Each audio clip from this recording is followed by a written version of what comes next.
All good things must come to an end. This is a saying that has terrified me for my entire life. Don't get me wrong, I am not someone who has experienced much trauma or grief, but I do know that it's something that's inevitable. And the thought of it being around every future corner, it horrifies me. Thankfully, on the internet, nothing truly ends. Everything exists in a constant state of re-upload and churning out new content. Right? Unfortunately, I have come to find that this is not true. Several cold, wet slaps in the face have reminded me of this, from Studio C to VAT-19 to Technoblade. Truth is, everything in this world will eventually die, and there's nothing we can do about it, even on the internet. I remember the very first video I ever watched from the Theorist channels. I remember sitting next to my mom, who was watching videos on Facebook at the time. I remember listening to this cutout use math and science to explain why Rapunzel's hair would have been so heavy it would have cracked her neck whenever she tried to walk. How the lack of indoor plumbing would have made it so she could never have had a shower in her tower. How the stress of her follicles would eventually make it so all her hair would fall out and make her go bald. I remember falling in love with this idea. This idea of not just enjoying the stuff I watch, but going deeper. This idea of applying logic and reasoning to fictional things we take for granted. This idea of becoming a theorist. It wasn't until about a year later which I finally found his channel on my own, and I was hooked. I loved on my weekly deep dive into the questions I would love to ask, but most people would just roll their eyes at. How much money does a Pokemon master make? What is the legal ramifications to being Spider-Man? Are Endermen actually men? Going back and looking at these old thumbnails now fill me with so much nostalgia. I remember watching the old B episode and hearing him be a dad for the first time. I remember where I was when I watched his final FNAF timeline.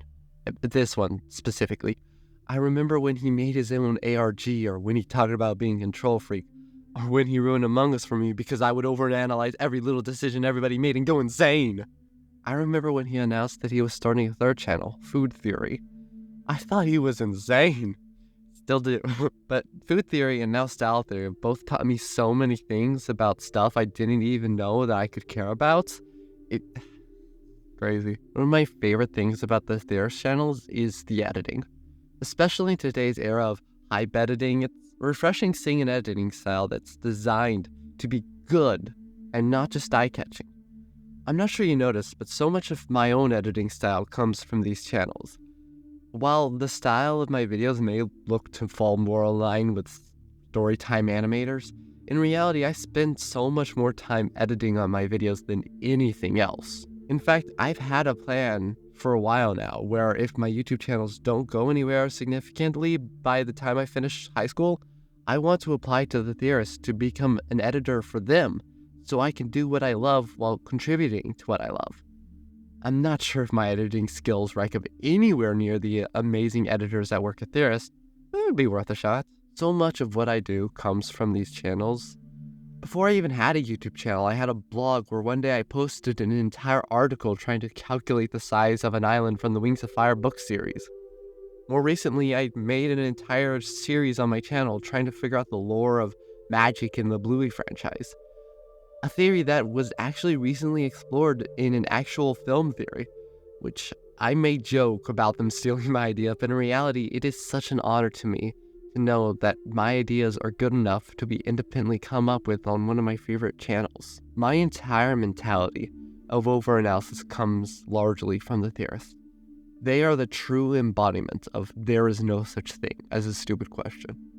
Whether you want to solve the lore of murder animatronics or figure out how to eat a Christmas tree. Whether you want to murder someone with high heels or you want to prove that Deadpool's Ernest Hemingway. The Theorist channels are for you. And at the center of all of it was this familiar voice. This cardboard cutout who would every week welcome us into his home and teach us new and wonderful things. He would ramble on and on about anything and everything, but always end it with the same reminder that it's just a theory. MatPat was an anomaly on the internet. He was always nice to everyone and almost never did anything destructive or controversial, When the biggest pile of dirt somebody can dig up on you is that you said that one video game boy is another video game skeleton, you know you did something right. Was he always perfect? No, but he always did his best to grow and improve and help others do the same. He would stand up for you when somebody stole $1.7 million. He would passionately explain the ins and outs of the YouTube algorithm or the history of the internet. He would put out multiple 12-hour-long live streams to raise money for kids with cancer. MatPat has shaped how I interact with the media I consume so much. Most people just consume and dispose, but a true theorist will dwell and ponder. They look at things from every angle and try to find answers to every question. Because I said so isn't an answer, Mom. Not even to mention GT Live. The hours and hours of time I've spent watching MatPat play games or watch videos is kind of embarrassing. But I'll be honest, my favorite part of GT Live isn't even the content, but the witty banter surrounding it. Listening to MatPat and his friends just be themselves and talk is one of my favorite things on the internet. I don't think we deserve MatPat. And yet he's still here, making 4 of his theories a week, hosting a not live show, all while running a business, being a husband and a father. It's enough to make any normal person go mad, and yet he still does it and has done it for 13 years. January 9th, 2024. I was at school when I got a comment on my phone. I'm sorry to inform you that MatPat from Game Theory has quit. When I first read it, I thought it was a troll. What? MatPat quitting? I thought I would go home that day and do 5 minutes of research to prove him wrong, but then I saw the YouTube notification. It was true. Matthew Patrick was retiring. I'm not entirely sure how to react. I don't know when I'll be able to get this video out, but I wrote most of the script literally that afternoon. I got home and immediately sat down to put all my thoughts on paper. MatPat has been one of the greatest inspirations to me in the last 5 years. I'm sure you can all tell. His stepping down feels like a huge moment in internet history. I literally have not seen the internet more united since passing of Technoblade. One of the most fascinating things about MatPat is he never really had that one video that went viral, and he's been coasting off of ever since. He's taking the slow and steady approach to growth, and at this point, I'd say he's one of the most liked and respected creators on any platform. And now, he's leaving. On one hand, I'm really sad to see him go.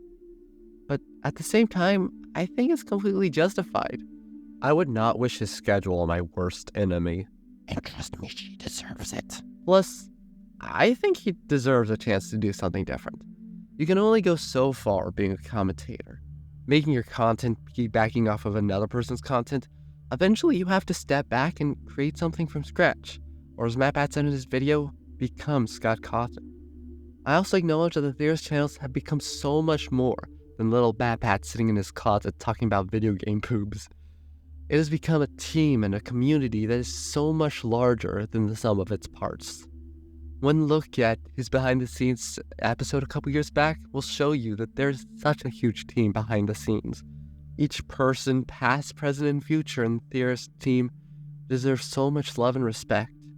From the creative directors that are going to replace MatPat, to Dan and his army of editors, to Ash, Jason, and Miramat behind the camera.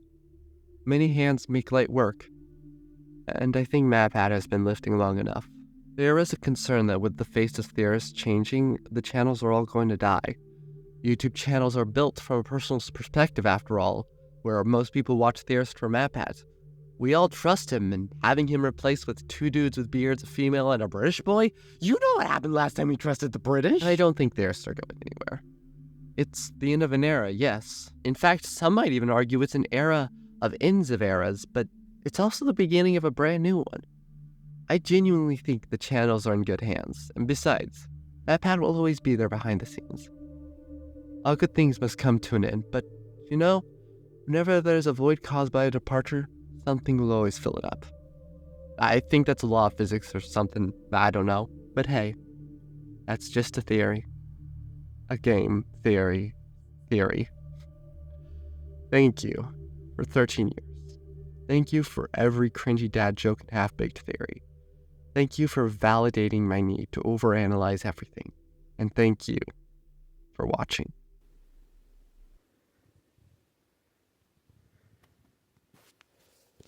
I'm Joel Lamb.